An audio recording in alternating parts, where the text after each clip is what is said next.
Hello, good afternoon, good evening, good morning and welcome. It's Nurse Richard the Wax Wizard. As your slightly special episode this today, as you might have guessed from the title, this is my mum and dad and they've given me full permission to share this. They both came to see me today. I tend to do my mum about every 6 months, 6 to 9 months there or thereabouts, and my dad maybe once a year because they both get a bit bunged up. And now my mum is a hearing aid wearer. As you can probably tell, it's fairly packed in, and she doesn't really, usually my dad notices a problem when my mum can't hear. Although maybe that's selective, I don't know. I might be wrong on that one. Feel free to let me know in the comments, Dad, if you think she's just ignoring you. It could well be the case, who knows. But yeah, mum's a hearing aid wearer. She has been for a fair amount of time. Tends to run in the family. Her mum, my grandma, she was as well from as long as I remember her. God rest her soul. And yeah, she always struggled with the hearing. So maybe this is what's to come for me. Who knows? But I did get mine tested about 6 months ago. They did say there's some a moderate hearing loss in my left side, so maybe it's on its way. Who knows? But I know plenty of good audiologists, so I'm sure will help me out should the time come.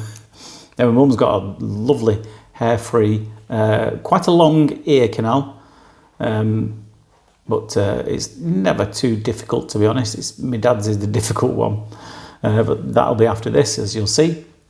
This is a second ear. She'd oiled this one. It doesn't look like the other one was oiled, but this one certainly was. And you might be able to see, this is all done with a fine end, this, by the way. Probably would have come out a bit quicker with a full-size tube, but I know mum's not too keen on the noises that it can make.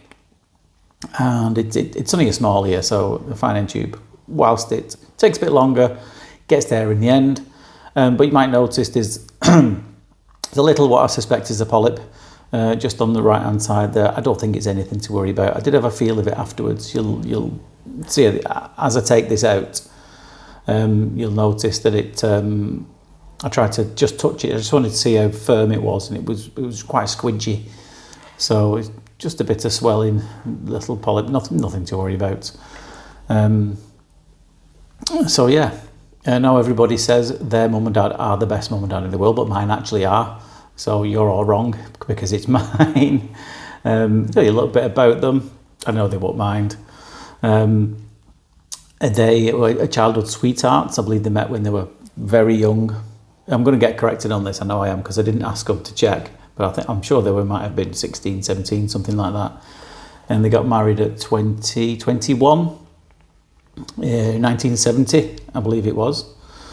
I'm not going to share the wedding pictures because I haven't asked permission for that.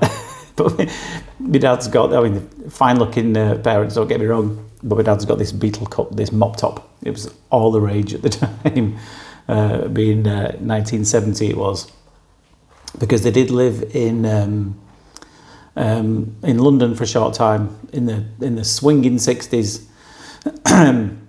Because my dad was, I know this is where I get my musical, let's call it, talent from.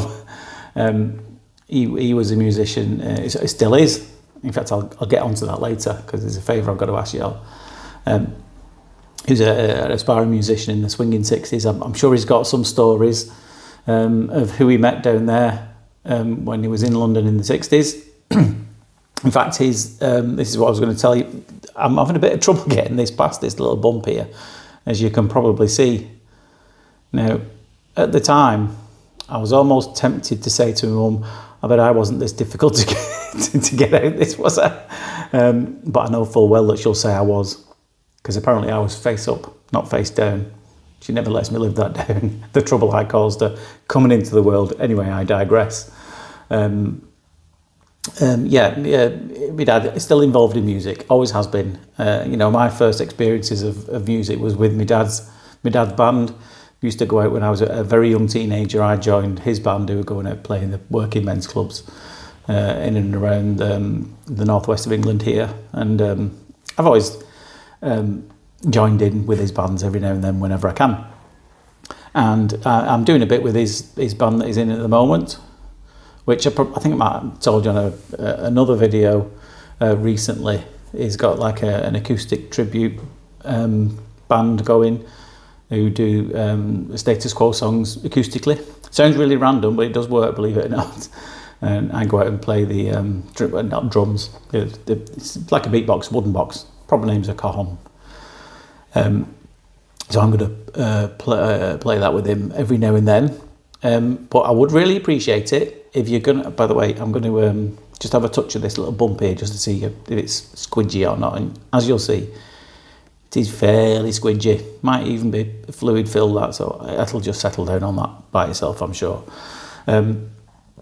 So yeah, I know my dad and the other guys who are in his band would really appreciate it if you go and find their YouTube channel and tell them that I sent you. I'm going to put a link to it at the end. This only works on YouTube, by the way. So if you're watching on Facebook or TikTok, if you're really interested, then go to my YouTube channel and click on the cards. You'll see at the end of this video, because you'll get a couple of cards, usually to my... that way. I'm not sure which way I'm going to put it at the moment. And you click on that, it'll take you to their channel and maybe one of their videos. I think one of their videos is one that is at the Cavern Club, which you will all know. If you don't know them, where have you been? Where have you been hiding under a rock? In Liverpool, he did a show there.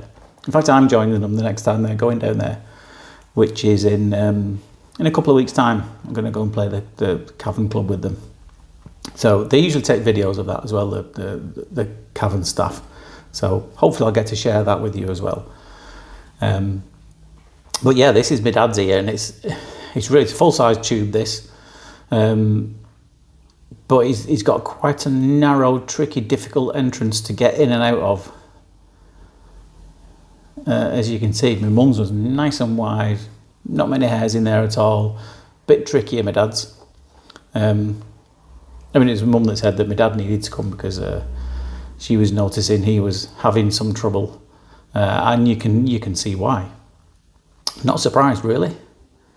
So he could have been playing out of tune at all his shows, and he probably wouldn't know. Although his favourite saying, which comes via Eric Morecambe, is "I'm playing all the right notes, just not necessarily in the right order." You might notice here, by the way, Dad's got what you would call surfacey or exostosis.